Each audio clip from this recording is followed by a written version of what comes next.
antes de empezar, lo que quiero que sea una tónica para esta charla, porque libros sobre Blavatsky, artículos, internet, lo que queráis, en Wikipedia tenéis. La cuestión no es esa, es ver un poquito el espíritu de lo que hizo, de lo que vino, quizás alguna curiosidad. Y vamos a empezar con la primera curiosidad. Quisiera que escuchases esta canción.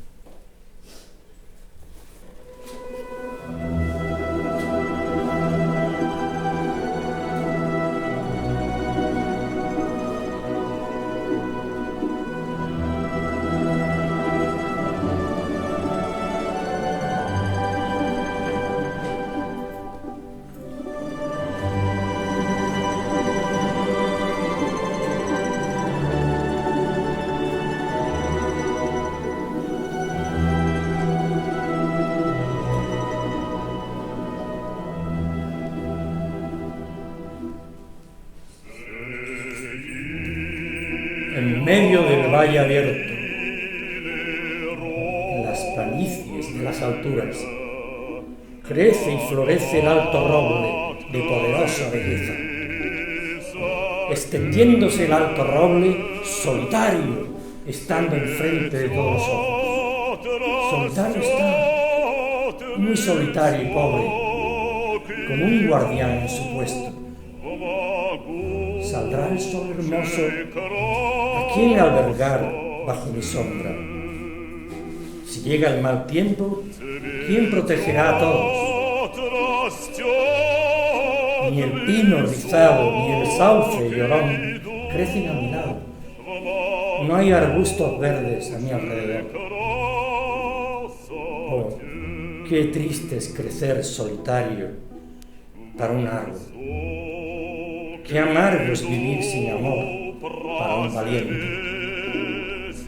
Hay oro y grandes riquezas. ¿A quién ofrecérselas? Hay gloria y honores, pero ¿con quién compartirlos? Me encuentro con alguien que conozco, me saluda y luego apenas me recuerda. Sí, había tal criatura. Me encuentro con gente buena, una reverencia y solo unas pocas palabras. De algunos yo mismo me estoy aislando, otros me están evitando.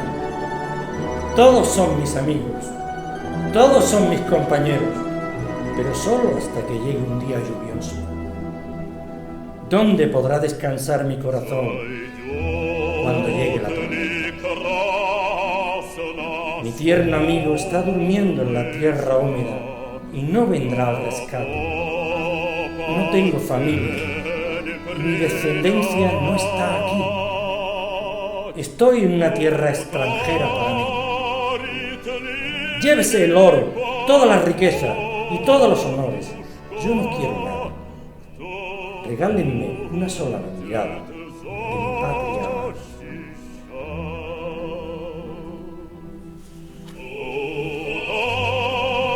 Este poema, esta canción, era querida, favorita de la persona de la que vamos a hablar.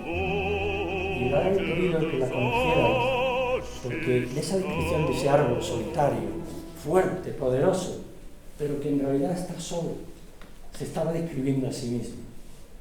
Es una poesía que tiene que ver, y es tradicional en Rusia, una cosa tradicional, y que tiene que ver con el propio carácter de Elena Petrovna Hahn, más conocida como Blavatsky.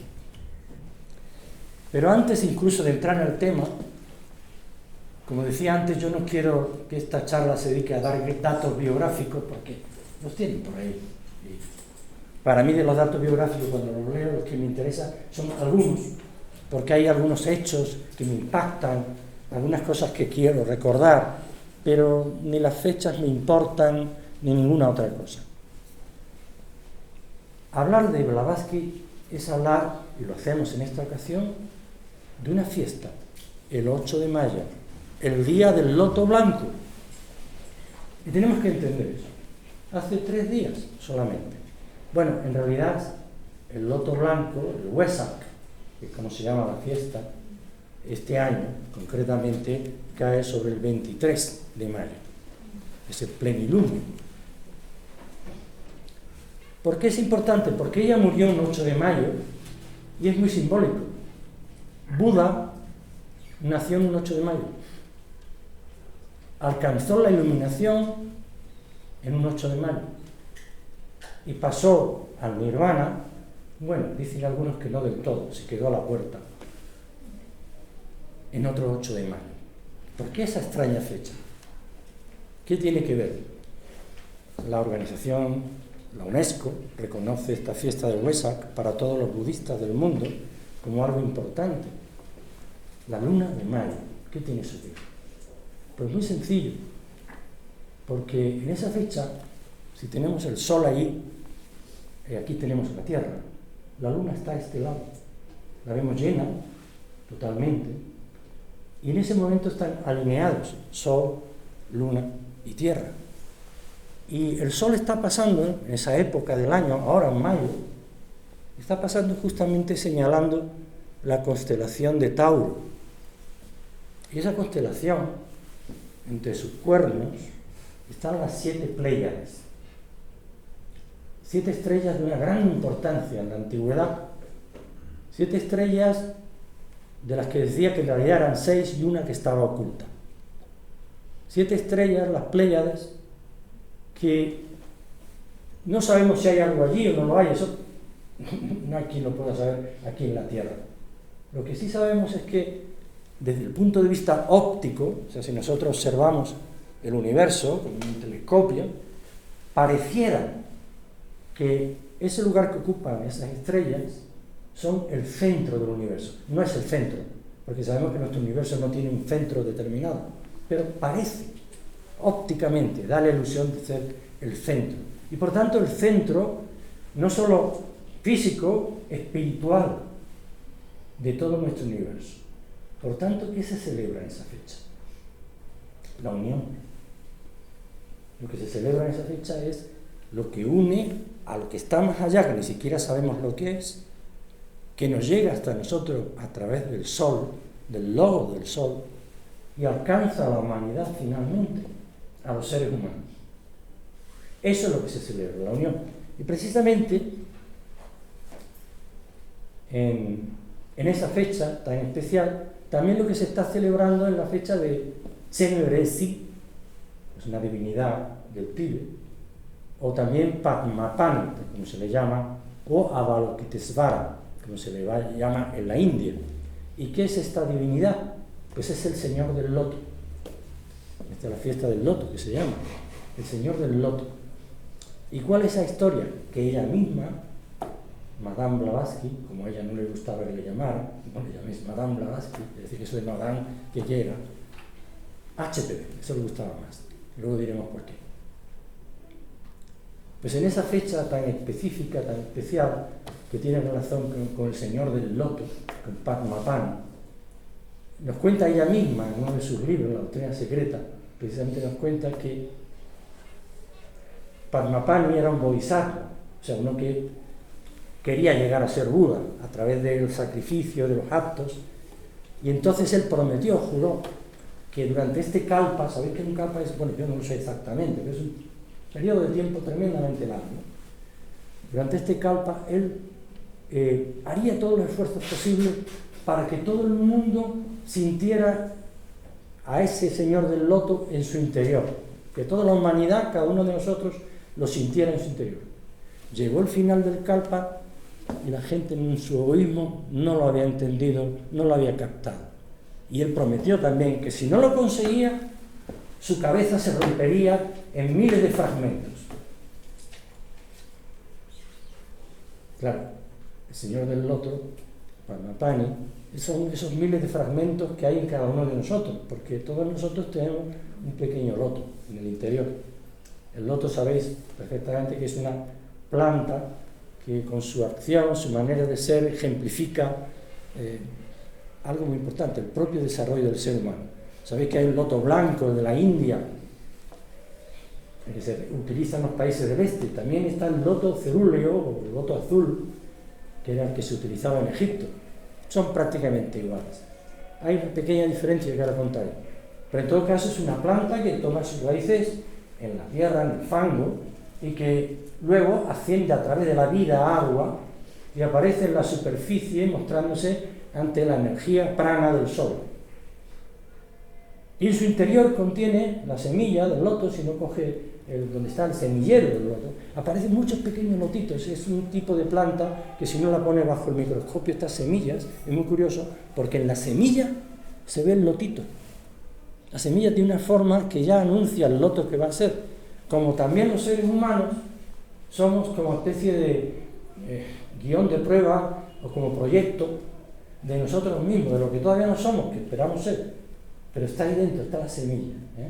Eso es lo que también los budistas llaman la esencia del Buda. Se dice que cada uno tiene una esencia de Buda en nosotros mismos, que todos, hasta el último ser humano, tiene la esencia del Buda, y que esa esencia del Buda, pues algún día la desarrollaremos, la llevamos dentro de nosotros. Pues esa leyenda de Avalokitesvara o Padmapani, como se le quiera llamar, está relacionada con esto, y mucho, porque Blavatsky es la maestra de la unión, es específicamente la maestra de la unión. Cuando ella murió, agotada tras tantas enfermedades, sobre su escritorio, o sea, trabajando hasta el último momento, y allí cayó, y dejó escritas sus últimas palabras: mantener la unión. Pero no solo dijo eso, no solo era también ella señora del loto, de alguna manera, sino que además dio a todos sus discípulos y seguidores una serie de lemas con los que seguir. Esa sociedad que ella fundó, de la que luego hablaremos, tenía 3 lemas principales. El primero lema es decir, mantener una fraternidad entre todos los seres humanos, sin distinción de sexo, raza, color, nacionalidad. ¿Y eso qué es? Unión. La segunda cosa que dijo es fomentar el estudio comparativo de todas las artes, ciencias, etc., historia. ¿Y eso qué es? Eso se llama unión. El tercer principio que ella dio para su sociedad, estaba basado en principios más antiguos, decía desarrollar los poderes latentes en el hombre. ¿Y eso qué es? Unión conmigo mismo. Investigar las leyes inexploradas de la naturaleza. ¿Y eso qué es? Unirme con la naturaleza. Por eso digo que era la señora de la unión y dejó ese mensaje final que nos conecta, que intenta conectarnos con todo eso que hemos dicho anteriormente. Y eso es lo que tenemos que entender. Porque cuando analizamos un personaje histórico, sea quien sea Blavatsky, quien sea, siempre nos vamos a topar con la persona. Ustedes tienen una personalidad también, ¿no? Y yo tengo una personalidad. Pero ¿podemos ver dentro de esa personalidad? No. Hay cosas que ustedes no pueden saber de lo que yo soy, de lo que yo siento y lo que yo pienso. Y de la misma manera, yo no puedo penetrar en vuestro interior. Solo se muestra una parte. Recordamos aquí la famosa origen de esta palabra, persona, por el sonido. Eran las máscaras que se ponían en el teatro antiguo, en el griego, eran las personas, las máscaras que eran las que actuaban como bocinas para el sonido, a través del sonido. Esa es la máscara. Cada uno de nosotros tenemos una máscara. Blavatsky también tenía una máscara, pero su máscara era todavía más grande que la nuestra, en el sentido, más grande en el sentido de grandeza, en el sentido de que fuera más oculta, de mala manera, sino de grandeza. ¿Por qué? Porque en su obra, en su acción, en las cosas que ella hizo, no era ella sola la que hablaba a través de ella, sino que había grandes maestros que hablaron a través de ella. Por eso decía alguien que le preguntaron sobre este tema, que cómo le gustaba a ella que le llamaran. Yo decía antes que eso de Madame Blavatsky, eso lo odiaba. Que le llamaran Elena Petrovna Han, no, porque eso era de antes. Elena Petrovna Blavatsky, sí, vale. La vieja señora, como le decían también a algunos de los que de su círculo, la vieja señora, eso le gustaba también. Y también le gustaba mucho HPV, que es lo que usaba en su firma, en sitios, y la gente la conocía HPV. ¿Por qué lo de HPV? Sugería a alguien que estaba muy cerca de ella, porque esas 3 letras escondían de alguna manera lo que había en el interior. Quien hablaba, cuando ella escribía, cuando ella decía cosas, cuando hablaba, no era Elena de la que hablaremos, la pequeña Elena de la que hablaremos ahora, que luego creció, sino que eran 3 entidades muy grandes que hablaban a través de ella. HPV. ¿Quién no ha oído hablar de karma? ¿Quién no ha oído hablar de reencarnación? ¿Quién no ha oído hablar de maestros? ¿Quién no ha oído hablar de espíritus desarrollados? ¿Quién no ha oído hablar de que el ser humano tiene potencialidades en su interior? ¿Quién no ha oído hablar de la filosofía, de la sabiduría de Oriente, de tantas cosas parecidas? ¿Quién no ha oído hablar de la cábala, de los secretos del zodiaco, de tantas cosas que incluso hoy en día se exageran y se abusan? Pero antes de Blavatsky, antes de su acción en el mundo y de los maestros que estaban detrás de ella, esas cosas no se hablaban. Sí, se hablaba un poco de cábala, de los misterios hebraicos, algunos elementos, pero no se hablaba de eso. Max Müller, que fue el traductor junto con otro grupo de escolares, de los Vedas, él decía que no encontraba en los Vedas nada de particular, que allí no veía nada especial que le llamara la atención. Se puede ser muy sabio en ciertas cuestiones y muy ciego en otras, porque evidentemente sí que había cosas muy importantes allí. Eso era lo que se sabía de Oriente en aquella época. Había interés en conocer el sánscrito. Todavía había discusiones de si el griego venía del sánscrito o el sánscrito del griego, porque no se le daba la importancia que había que darle.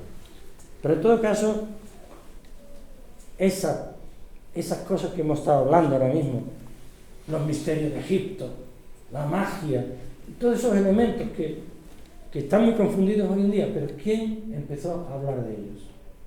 ¿Quién los difundió? Eso que hoy día es patrimonio común, porque hasta en conversaciones normales en el metro, pues se escucha, vaya el karma que tienes. Por supuesto, se utiliza de cualquier manera. Pero bueno, ya es algo, un inicio, un principio, al menos aceptar que aquello que se hace se paga, que ya eso es mucho, y aún así lo ignoran, fíjate.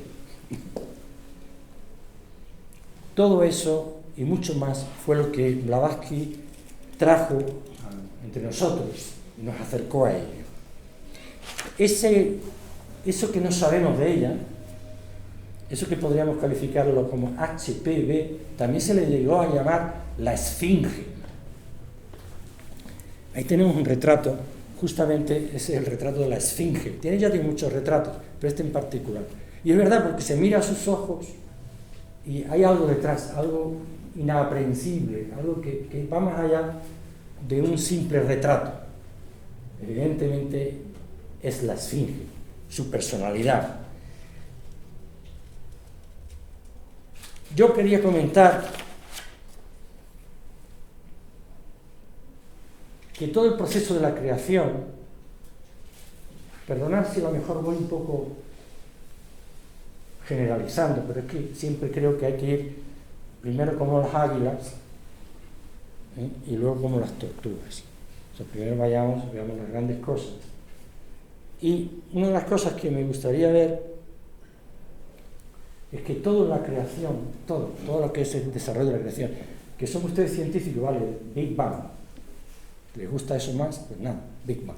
Es igual, la creación es doble, porque es una parte del espíritu y una parte de la materia, lo que sin duda se llama Purusha y Mula Prakriti o Prakriti.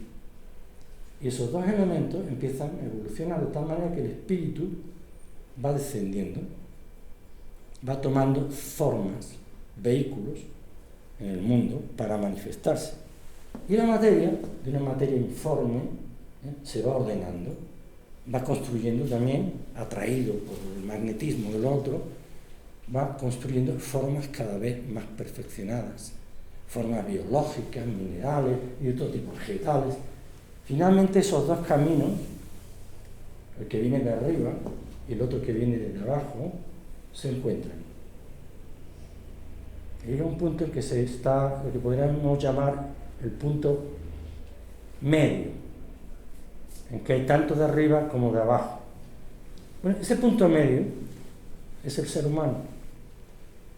Eso es lo que somos nosotros. La conjunción de algo que viene de arriba con algo que viene evolucionado desde abajo. Y Blavatsky nos enseñó que esa evolución continúa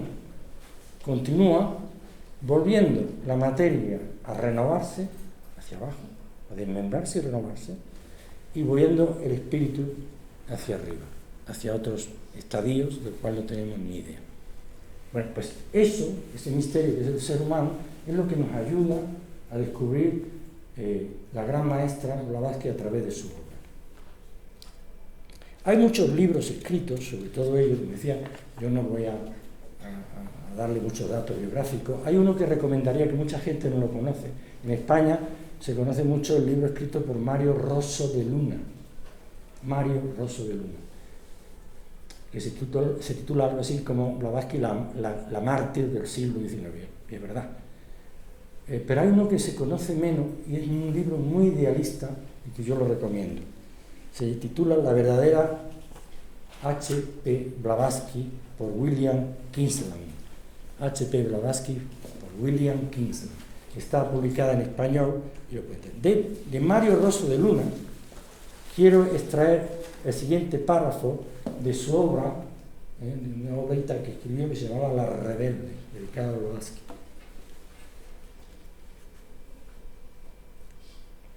Dice Mario Rosso de Luna. Sabéis que Mario Rosso de Luna fue presidente de la... no solo estuvo relacionado con la Sociedad Teosófica, sino aquí en Madrid concretamente fue presidente del Ateneo de Madrid durante muchos años. Y se reunió muchos teósofos ahí. Pero de Mario Rosso de Luna dice: siempre me ha parecido que el teósofo que no es libre pensador y rebelde, como lo fue siempre la maestra H.P. Blavatsky, solo es teósofo a medias. Bien, yo no soy teósofo, quiero aclarar esto. Por teósofo lo soy en un sentido genérico, pero no pertenezco a la Sociedad Teosófica. En un sentido genérico, ser teósofo es aquel que busca la sabiduría divina. Y en eso creo que muchos de los que estamos aquí estamos de acuerdo, ¿no? Andamos buscando eso, ¿no? Entonces, tomemos ese sentido. Dice, solo es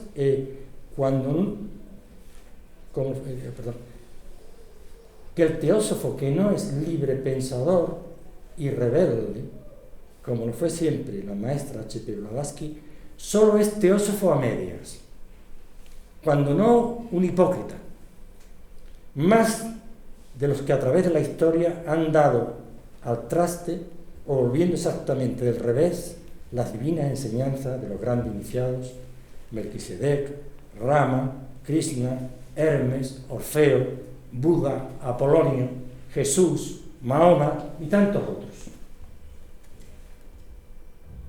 Y dice él, creo que por ello que la mejor manera de celebrar la fiesta del loto blanco, tras una lectura del Bhagavad Gita, que es también lucha y rebeldía, y yo diría que también unión, es recordar cómo la maestra vivió siempre en eterna rebeldía contra las religiones oficiales pasadas o futuras, y contra la ciencia infatuada y positivista, de ese segundo clero más peligroso que ninguno, puesto que con su cultura ha desencadenado la horrible catástrofe que llora el planeta entero, y ha suscitado con sus falsos perfeccionamientos la más antihumana guerra que en el mundo ha habido. Cuando yo era pequeño teníamos álbumes de estos de cromos, que se pegaban muy bonitos, y me acuerdo que en esos se veían naves que iban a la luna, creaban bases y bases debajo del agua, exploraciones espaciales, y bueno, estaba también esa película tan bonita, Odisea Espacial 2021. ¿Qué futuro nos esperaba, Vaya futuro que tenemos. Nada más que echar un vistazo a lo que está pasando alrededor. Europa en guerra. Vuelta a los racismos, los odios tribales. ¿Veis la necesidad que hay tan grande de lo que ella dijo, de lo que ella explicó?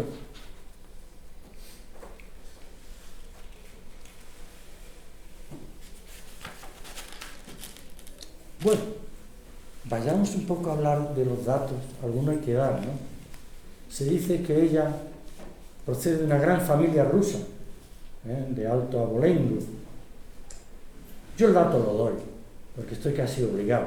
Se dice que ella desciende de los Dolgoruki, es una alta familia, de la princesa Olga Dolgoruki, y a través de esa familia se asciende hasta los famosos Rurik. Los Rurik eran los vikingos, y el primer vikingo que vino y se hizo jefe en Kiev, en el Rus de Kiev, que se llamaba, y estableció por primera vez una monarquía de la cual, hasta llegar a los últimos, antes de los Romanov, eran descendientes todos de él. Eso es lo que se suele contar en el libro. A mí eso no me importa mucho, porque según recientes estudios, los atavismos familiares, parece ser, según el DNA y todas estas cosas, que no se remontan más allá de 3 o 4 generaciones. O sea, a mi bisabuelo, a mi tatarabuelo ya no alcanza. O sea, alguien me dice, no, que tú eres de una gran familia que viene desde... Bueno, vale. Lo que sí se mantiene es la educación, la transmisión educativa. Y ella sí perteneció a una gran familia, con una gran educación que le llegó hasta ella. De hecho, ella nació en Ekaterinoslav, hoy día se conoce como Dnipro, que es una ciudad que está justo al lado del río Dnieper. Es una de las ciudades que están ahora mismo en pleno conflicto y guerra en este momento. Y se dice que nació en un día especial de julio, por el calendario juliano, que era el 30 de julio, de la noche del 30 al 31 de julio, que era un día muy especial porque, según las leyendas ucranianas, rusas, había un personaje que era como el que cuidaba la casa, ¿no? Era como el espíritu cuidador de la casa, que era el que se llamaba Domovoy. Y el Domovoy que habitualmente cuidaba a la gente de la casa, la gente le hacía ofrendas, le pedía cosas, protección, etc. Pero justamente ese día, esa noche, se volvía rebelde. Volvía todo el mundo loco, hacía cosas malas, provocaba daños, perjuicios de todo tipo, ruido, asustaba. Menos la persona que hubiera nacido esa noche, el 30.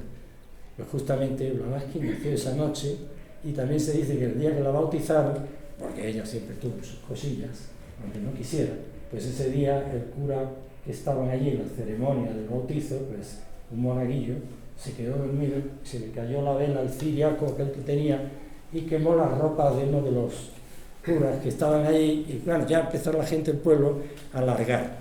Y empezaron a decir, bueno, esta mujer está endemoniada, porque fíjate el día que nació, y encima ese día casi sale ardiendo el cura, y bueno, ¿para qué te voy a hablar? Cuando los siguientes años ella empezó a abstraerse, a hablar con seres que nadie veía, solo ella en su imaginación, y se juntaba con los otros niños y contaba historias, y venga, y esto, y la gente lo observaba, los adultos, pero qué imaginación, qué cosas, ¿cómo puede decir? Pero no solo decía cosas de imaginación, sino que decía, a ti te ha pasado esto por tal, o a ti se te perdió esto, está allí, o tú vas a caer enfermo. Empezaba a extrañarse mucho de esta persona.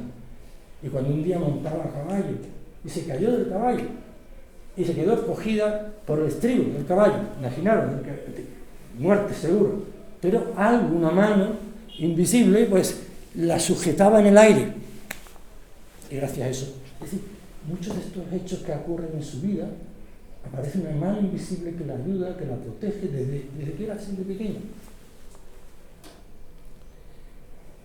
estaba la biblioteca del abuelo, un señor de esta familia que he dicho antes. Esta biblioteca del abuelo que, curiosamente, contenía muchos tratados de alquimia, de ocultismo, de todo tipo de magia. Ella se los había leído todos, confesó ella. Yo, antes de tener 15 años, me los había leído y aprendido todos. Sabía de todas esas cosas. Ella estaba totalmente convencida de la alquimia que se podían producir entre las almas, la alquimia que podían producir fenómenos y ir avanzando. Tenía poderes, hoy lo llamaríamos poderes propios de un medium, pero poderes que ella no controlaba totalmente.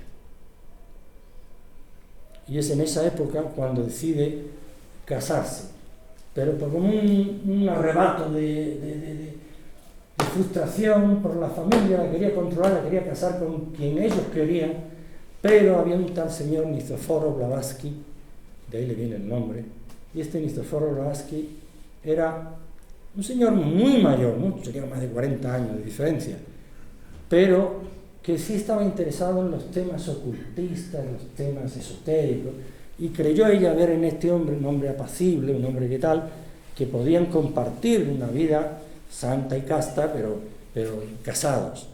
Lo intentó y de esa manera huir del control familiar y de que le asignaran a alguien que ella no quería, pero aquella solución duró poco tiempo porque ella era muy investigativa, ella era muy apasionada, ella quería saber más, ella quería seguir hacia adelante, pero este señor ya era muy anciano, ya estaba pesadito y era más uno más práctico.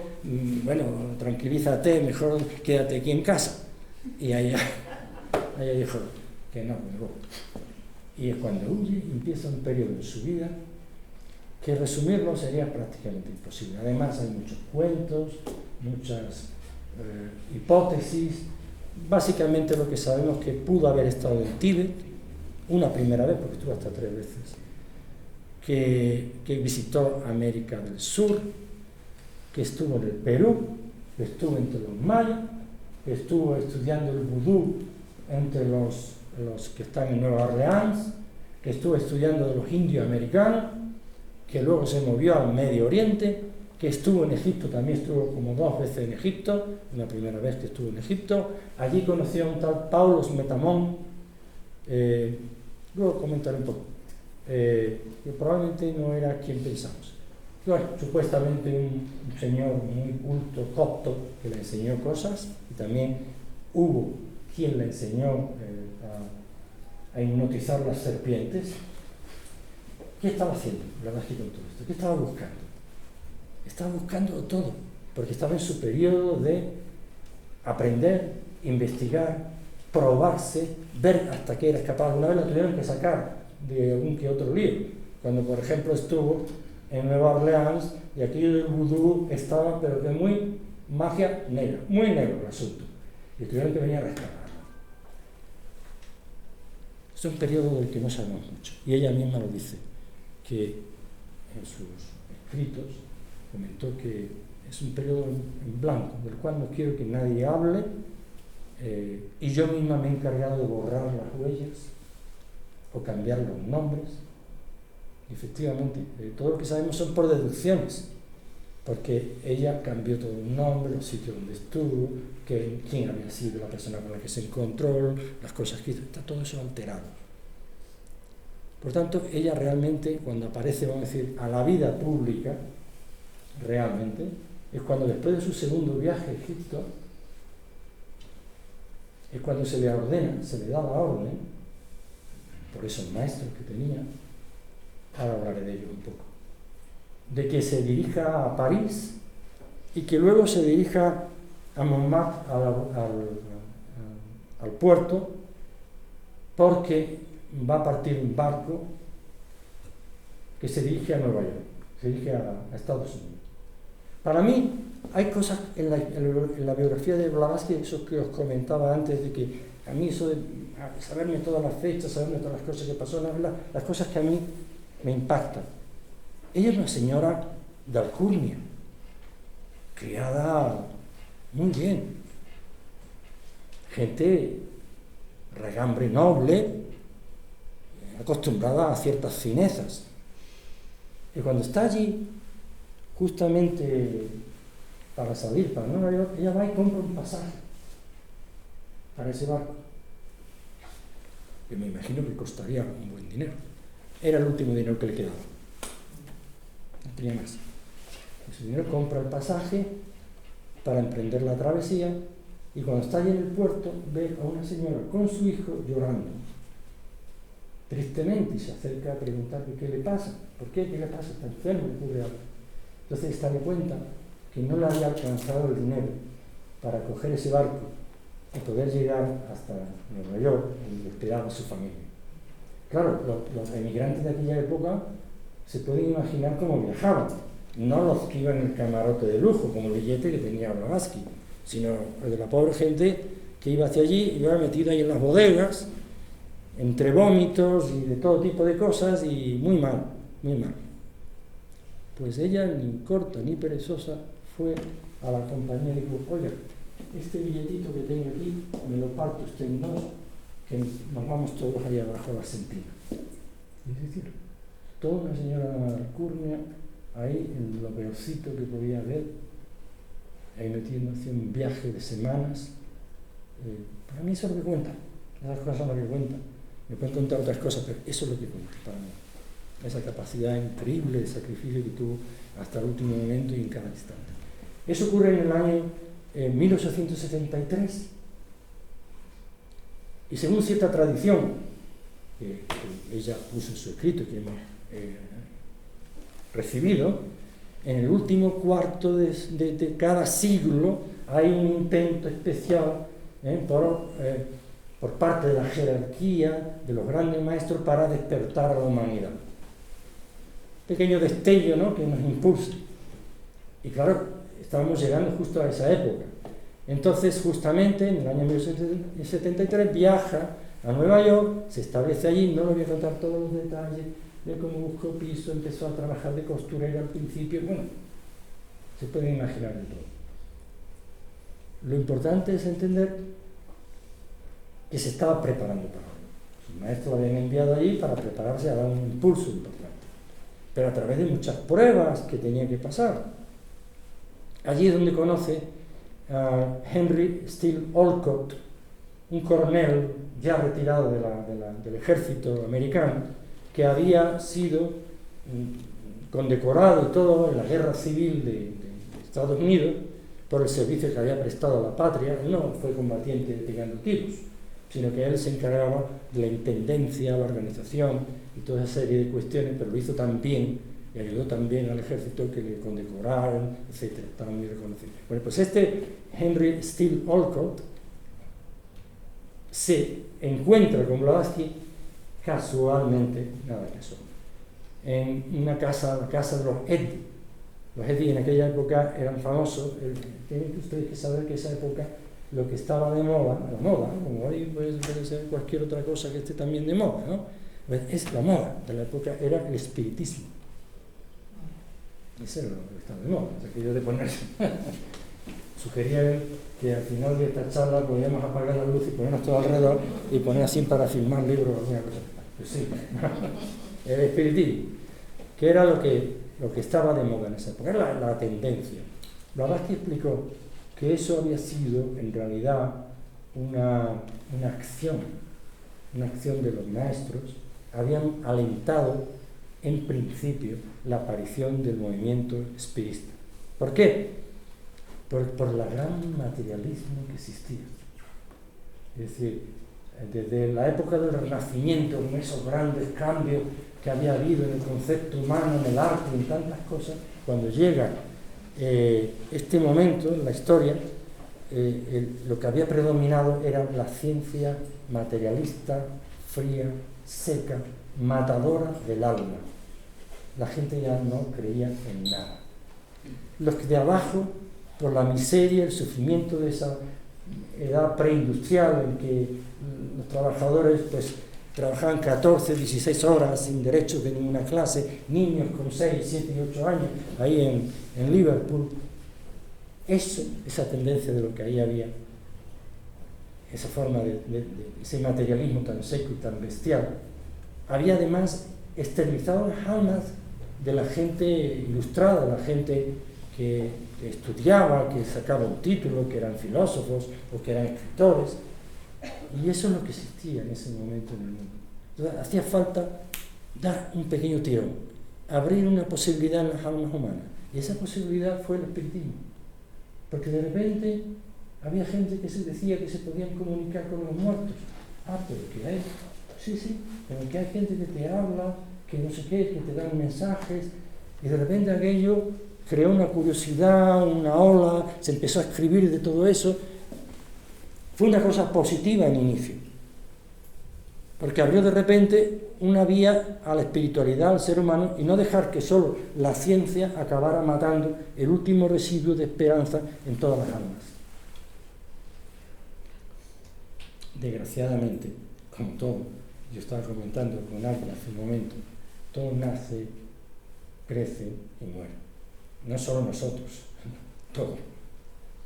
Y evidentemente ese movimiento espiritista también nació, creció, alentó, fue una barrera contra el materialismo tremendo de la época, pero del otro lado cayó en la superstición, cayó en las sesiones donde se juntaban unos cuantos y se aparecía el apóstol San Pedro, San Pablo, la Virgen María, y aquello era de todo aparecía en aquellas reuniones.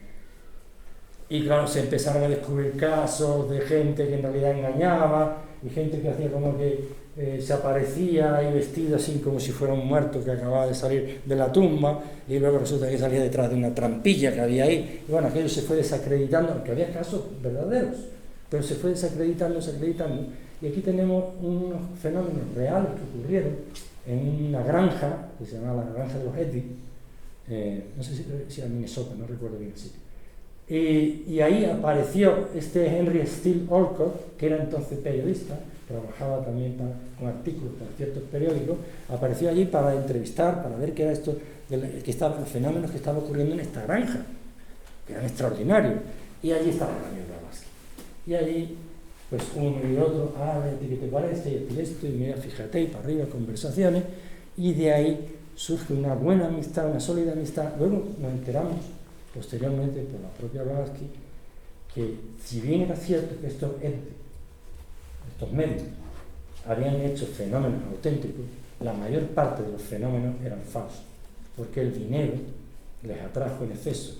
Y claro, yo pensaba todos los medios, o sea, no solo los medios, todos los que montan estas parafernalias que se ven en algunos grupos donde dicen, venid todos a mí, os curad, estás curado, y otro, se desmaya, cae. De eso habréis visto seguramente en la televisión y en algún otro sitio. La fe te curará, bro. Hasta que el día que te llega, que tú estás incluso convencido de que tienes poder y curas a alguien, ¿no? Pues no funciona. Y además hago caja. Hasta que un día has estado malo, pero malo no de enfermedad, malo de malísimo, de malvado, algo malvado hiciste. O sea, de verdad, perdiste el curso. Pero ya no creo, lo hago porque no tengo más remedio que hacerlo. O sea, que tocaba hoy salir ante los fieles y dar la función. Pero yo sé que eso es todo mentira, ya no me quieran nada, para arriba. Y entonces ese día llega el otro, cúrame, todo y cual, y este le pone las manos, hace el teatrillo y se cura. Este se queda. Eso no ha podido ser el Espíritu Santo, porque yo de santo tengo poco y por aquí no canalizo nada. Entonces, ¿qué ha sido eso? Y se descubre que el ser humano es influenciable, que se puede hipnotizar, que se puede creer cosas que no son, y que alguien puede tener un shock y volverse ciego y no le pasa nada a los ojos. Pues eso ocurre con todos los que manejan estas cosas, que tarde o temprano acaban por traicionarse a sí mismos. En esa casa de los Eddy, pues ven fenómenos, los discuten, hablan sobre ellos, y la misma Blavatsky reconoce tiempo después que ella misma, con sus poderes que había ido adquiriendo, porque antes del año 73, todo había sido aprendizaje, y ahora, a partir de este momento, es cuando ella ha adquirido la firmeza. Hay un texto incluso que ella escribe que dice: ya no le temo a ninguno de estos fenómenos paranormales, ya no le temo a nadie que me quiera hacer magia o lo que sea, que me quiera influenciar de alguna manera, porque yo ahora controlo, ahora yo sé. Ya había madurado, ya estaba firme, ya estaba preparada para el trabajo que tenía que hacer. Ese era el momento. Y por eso ella misma, no queriendo echar abajo el movimiento espiritualista, ella se dio cuenta del manejo que había allí, pero intentó ocultarla, y por darle un poquito de fuerza a lo que allí ocurría, ella misma utilizó sus poderes en algún momento para mantener esa fe de la gente. No cuento los detalles porque esto es inacabable, pero solamente para daros qué ocurre en esos momentos. En esos momentos los maestros son los que están detrás, los que le han encargado unirse a Olcott. Olcott tenía su propio maestro, con el que se carteaba, que también le dice lo mismo, que vaya a tal sitio, que se va a encontrar a tal. Y ese es el momento en que se reúnen y cogen un piso en un lugar de Nueva York, al que ellos mismos llaman la lamasería, y en ese lugar de los lamas, ahí se dedican a fundar por primera vez el primer intento de una organización, la Sociedad Teosófica para el Desarrollo de la Espiritualidad en aquel momento. Son muchas las cosas que ocurren a partir de ese momento. Yo no puedo contarles todo eso, solamente comentarles que desde que se funda, desde ese momento, es una asociación bajo esos lemas que yo comenté antes: crear una fraternidad sin distinción de sexo, casta, etc., el estudio comparativo de religión y ciencia, etc., el desarrollo de los poderes latentes en el ser humano, y empiezan esas tareas. Y luego, prácticamente, luego a partir de ahí, es cuando viajan posteriormente a la India y donde empiezan a contactar pues muchos maestros de los que había en aquella época, y donde empiezan a hacer una acción tremenda de expansión. La historia de Blavatsky, como no quiero que se alargue indebidamente, hay momentos oscuros, pero yo solo voy a dar el resumen. Los momentos oscuros son cuando hay una traición entre la gente que ella tenía cercana y ciertos agentes jesuitas actuaron en ese momento detrás de escena para montar un algo en contra de ella. Le hicieron una serie de denuncias, una serie de cosas ocurren, que yo no voy a detallar. Quien quiera, pues yo le puedo indicar, pueden mirar lo que quieran por ahí. Lo importante es que ella se siente traicionada en un momento determinado y decide marcharse de la India, porque le habían fallado la gente allí, y se marcha a Londres.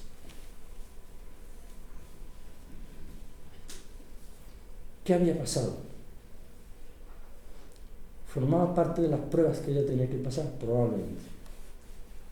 Pero lo importante es que es el periodo peor que ella pasa, de sufrimiento intenso, de enfermedad.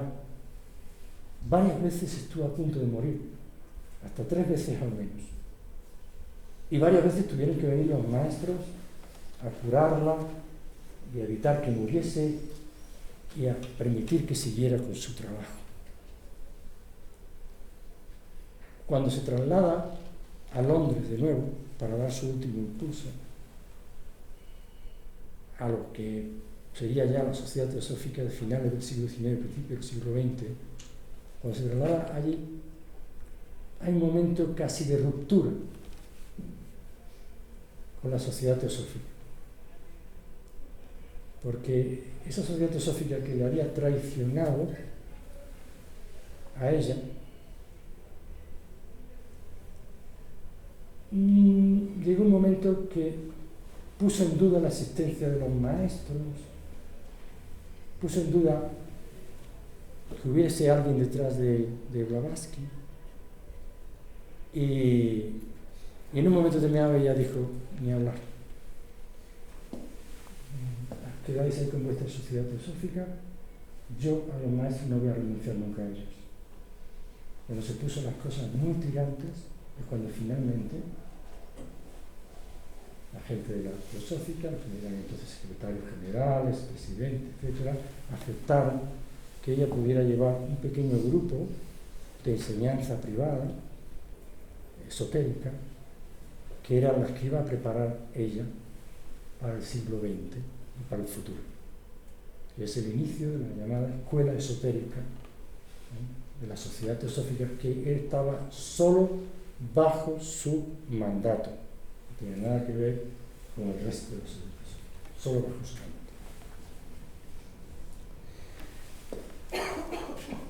De ahí hasta el momento de su muerte es un trabajo continuo, como dije al principio, muere sobre su escritorio, es un trabajo continuo, bestial, que acaba totalmente, en su interior tenía problemas de huesos, de riñón, de hígado, es decir, estaba rota por el corazón, rota totalmente por dentro. Bueno, de hecho murió con 59 años.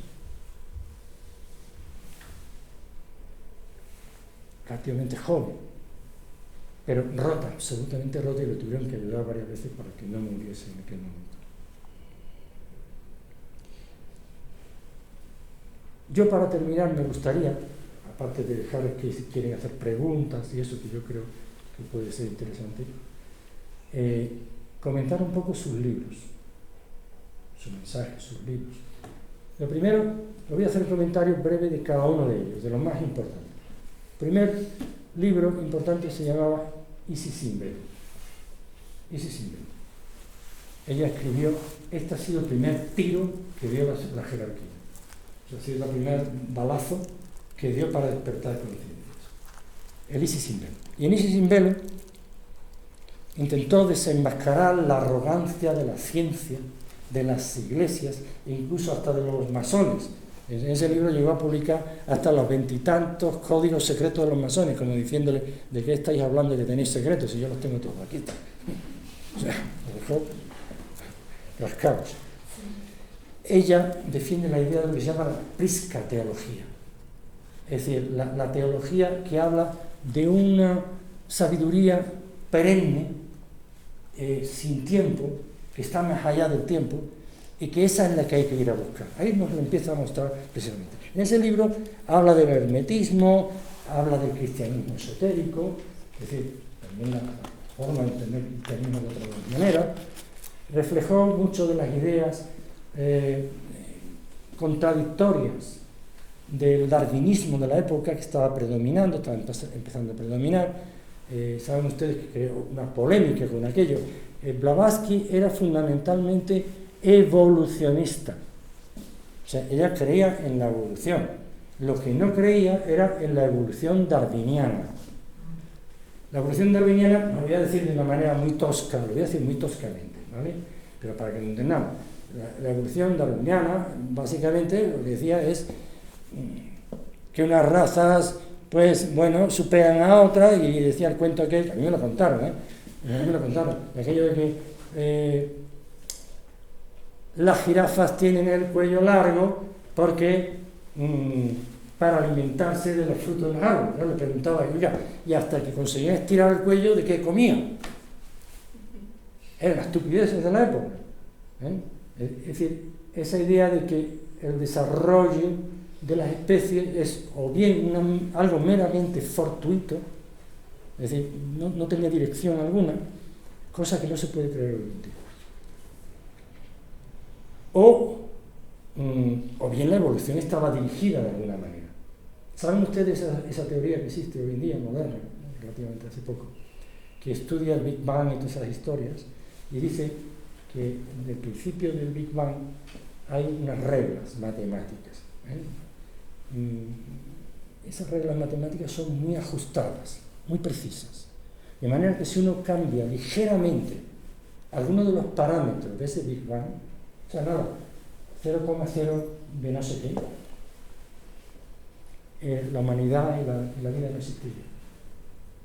Lo cual ha llevado a algunos científicos que han probado eso, es decir, oiga, según esto, la creación tiene dirección.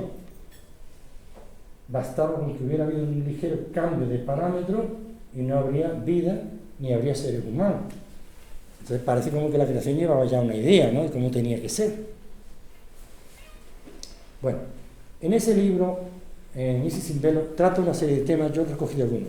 Dios y la oración, el origen del alma humana, la naturaleza septenaria, la definición entre alma y espíritu, los varios estados post-mortem, la encarnación y la reencarnación, el Devacán, el Kamaloka, son los estados post-mortem que existía, qué es fe ciega y qué es fe razonada, qué es la educación, qué se entiende por el matrimonio, las etapas de vida del hombre, los Mahatmas, o sea, los grandes maestros, qué son y qué consisten, qué se entiende por discípulo y por maestro, cuál es el entendimiento. Hoy entendemos que el discípulo y por maestro se entiende muchas veces, y eso está muy en boga, ¿no?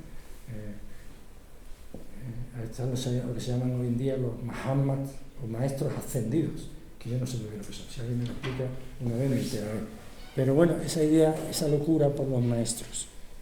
El maestro, no sé qué, se empieza a hablar maestro de la jerarquía venusina, maestro de la jerarquía solar, no sé cuánto, unas cosas de locura. Es decir, no tiene sentido alguno.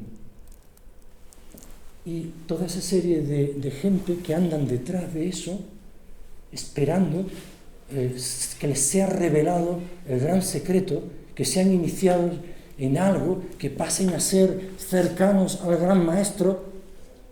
A ver, ¿qué piensan ellos que va a ocurrir?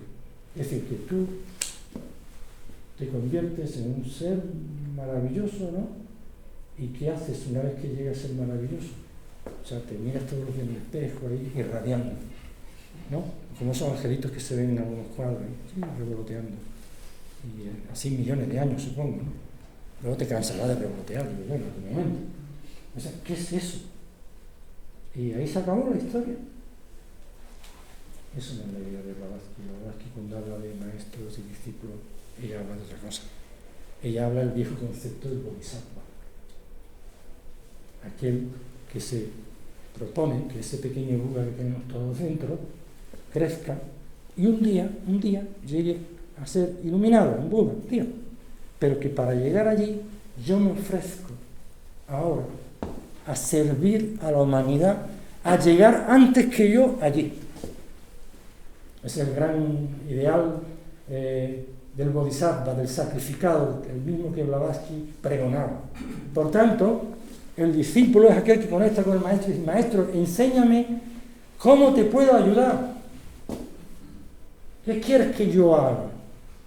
Pero ¿qué quieres que yo haga? No de revolotear como un angelito, sino ¿qué quieres que yo haga? ¿Cómo puedo ayudar a la tarea de que todos se liberen? De que toda la humanidad se encamine hacia el lugar que tienen que llegar, donde todos llegaremos. Y cuanto antes mejor, menos sufrimiento.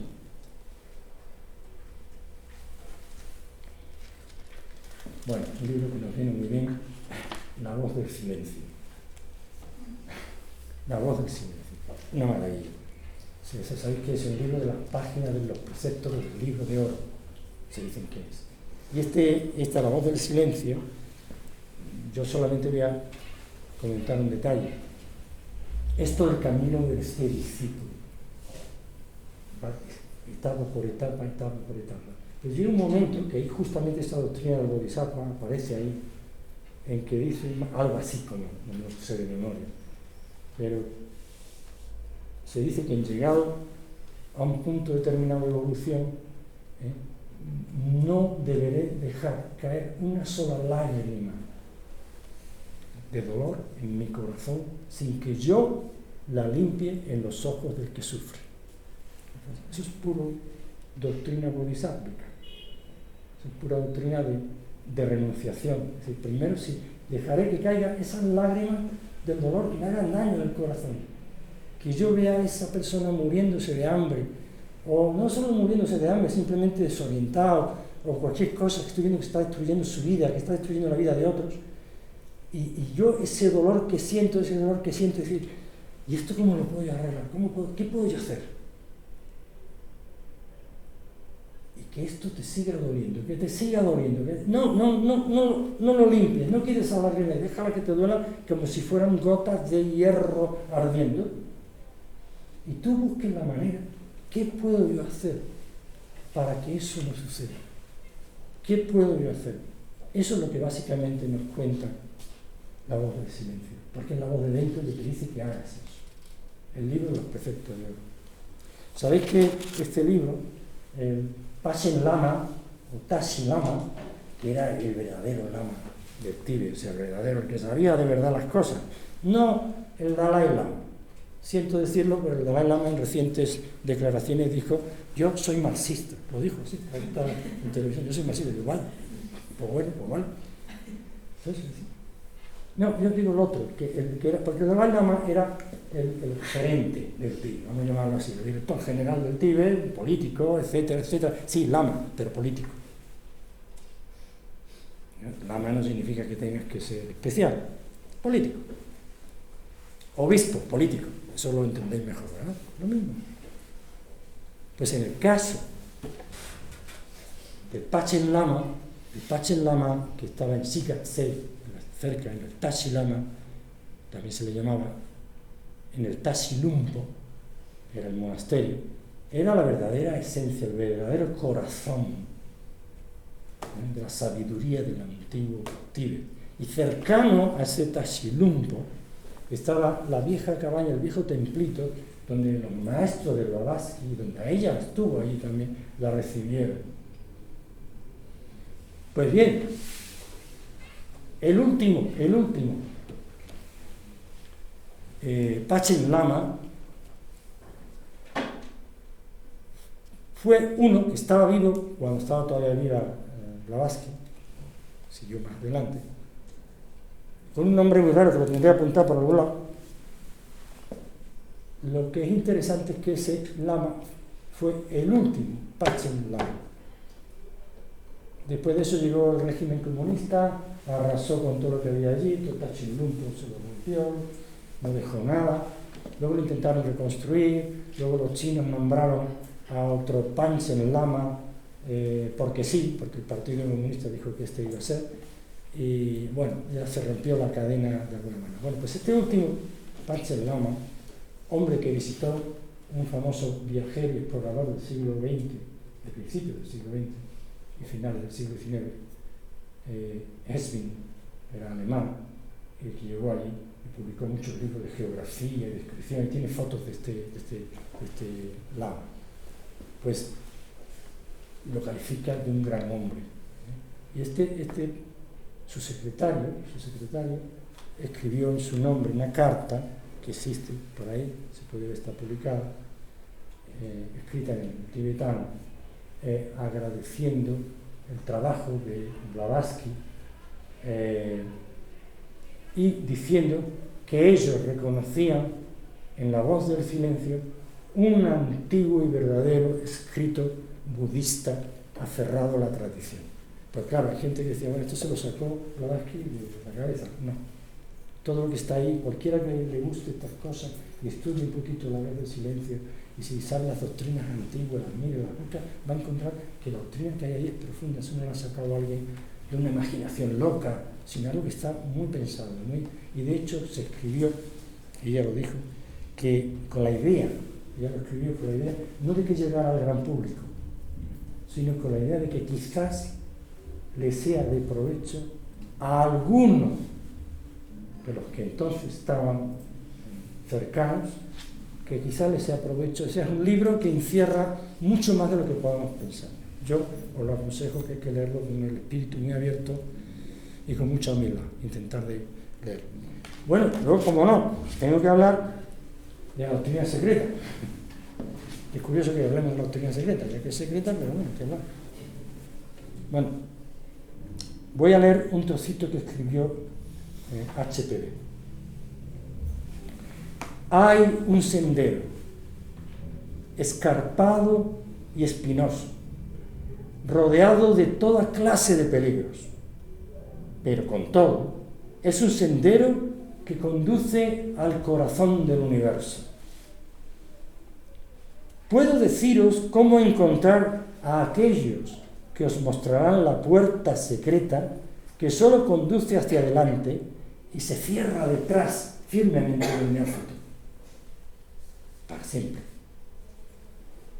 No hay peligro que un valor intrépido no pueda vencer. No hay prueba por la que no pueda pasar una pureza inmaculada. No hay dificultad que un fuerte intelecto no pueda superar. Para aquellos que vencen y avanzan, hay una recompensa más allá de toda expresión. Una recompensa más allá de toda expresión. Los angelitos volando. El poder de bendecir a la humanidad y salvarla. Eso es el poder que el discípulo que avanza adquiere. Me han dado un poder. ¿Y con ese poder para qué? Para volar con el angelito, para ayudar a los demás. Para aquellos que fracasan, hay otras vidas en las cuales podrán alcanzar el éxito. Es el ideal del Bodhisattva, el ideal de la unión que hablábamos al principio de esta charla.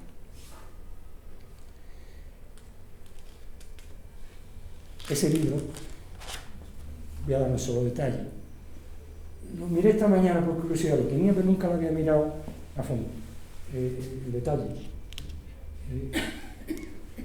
Existe, porque lo recogió la Sociedad Teosófica de Pasadena, de América, lo recogió, existe un archivo de todas las menciones que hace, de todas las referencias bibliográficas, notas a pie de página que hace la doctrina secreta, de libros importantes,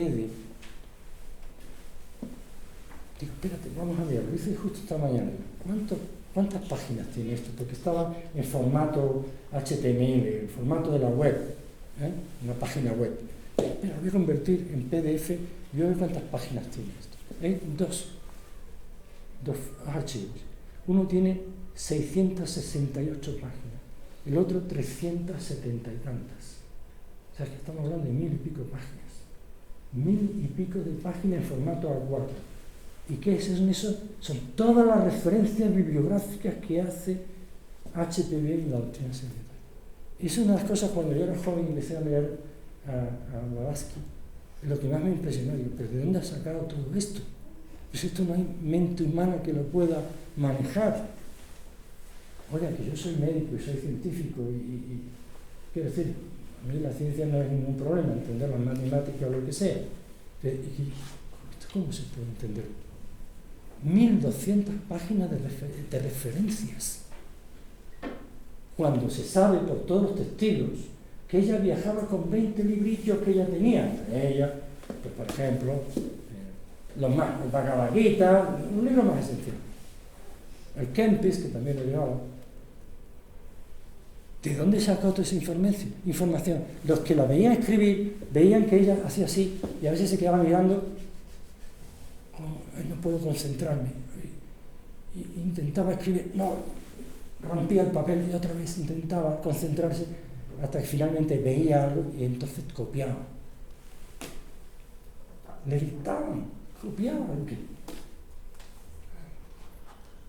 Incluso bibliografía que solo estaba en posesión de la Biblioteca Secreta del Vaticano.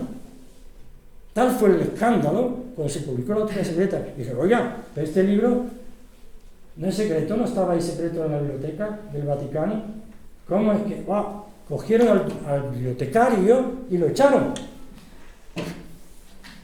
Para mí, simplemente ver esa cantidad de datos de esto, eso ya es un milagro presente, que yo lo estoy viendo. No me lo tienen que contar. O sea, a mí que me vengan y me cuenten que si era capaz de hacer sonar campanas o hacer caer flores, que lo hacía, o muchas otras cosas, bueno, yo qué sé.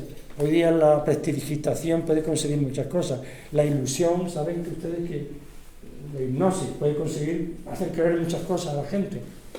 Pero eso es algo que yo lo puedo tocar, lo puedo ver. Es decir, que es una maravilla. Que eso es lo que encontramos.